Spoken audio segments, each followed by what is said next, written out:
This is Cy Heart Play. I am Cy, the eldest brother. Cy is in science, and this is my first Dev C++ tutorial. Screwed that up. If you don't understand, if you don't know how to get Dev C++, want to get a little bit more background information, then I recommend that you check out on my channel. There's one video I made before this. It's the introduction to the series. This will be episode 1. So let's get started.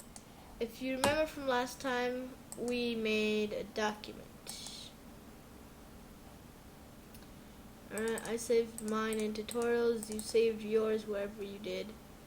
Whenever you want to open, you would want to, like I saw, you would want to click File, Open, and then when you open the file, you're going to want to open the purple one. The purple one is your project, and the purple one that says dev is your project, .dev. The .cpp ones that have a blue CPP, that's the source file with the code. But the project has the code embedded in it. I just prefer opening the projects. So then you're going to see this changed over here. This is tutorials, and then here's our file we made last time, first.cpp. So let's get started. Today we will cover header files, function, well this function, and we will be covering cout, and then system functions. So it sounds really dangerous, sounds complex, but it's actually quite simple. So these guys, they're nice and they give us something to start out with. That's very kind, and lots of people find it useful. But I like to start out with nothing. Just helps to be clear in my mind. It's my personal preference. Alright, so welcome to the world of, the introduction. I already made a video, so just check that out on my channel if you haven't seen it and don't understand what's going on here. So let's start typing code. Number sign include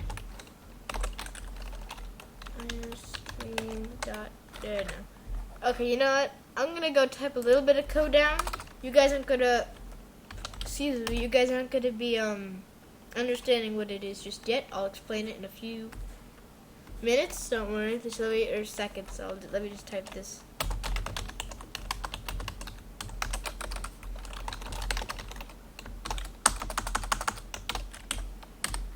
Alright, here we go. Let's look at the first thing I typed in. Include IOStream. The number sign. The number sign tells C++ that the compiler, that this line is going to be about header files. Include, and then we have these greater than sign brackets. I don't know what you would call these. And inside, we would put a file library that's built into the download, in this case, dev. So somewhere there's a .h file in dev called IOStream.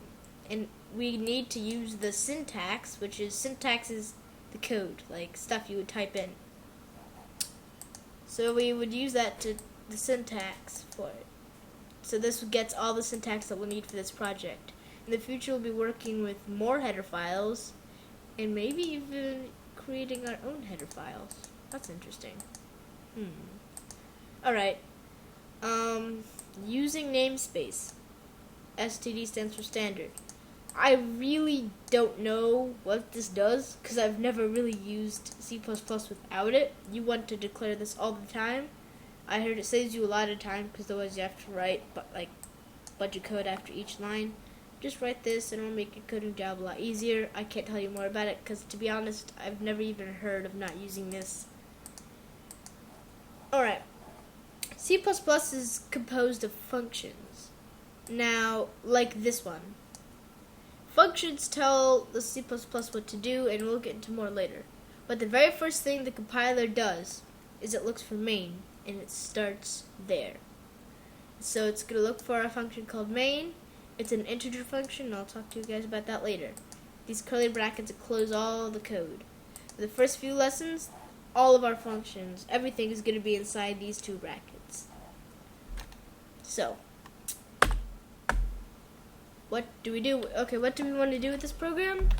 We're going to want to output something to the screen.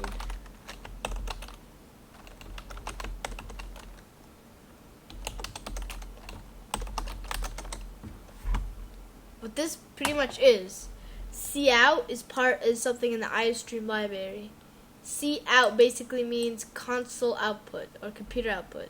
One of those two. End L means end line, so this is going to write this to the screen, end the line, and then end another line. Put as many end lines as you want, or you could just do one. Now inside, well, right here is where you would put what you want to output. We're telling it specifically what to output, so we're going to put in these red quotations and then type whatever you want to be outputted to the screen. And that's what this is going to say. Hello world. This is basically called a hello world program. It's the first program people usually write. So, now that we understand cout, let's run it. With these buttons, I taught you about these last time. We're going to compile it and run. Our very first program. And there was something invalid function declaration on line 5. Let me fix that. I think it has to be, oh, that's right, this is a function, so wow, that was really bad. We have to just know that you have to put this. I'll talk more about that later, in case you're really dying to know its parameters. Alright, so that's compiled. Oh, did you see that? It's only for a split second. Why? Because the computer reads this, executes it, and closes it. And the computer runs so fast, you don't even see it. How do we solve this?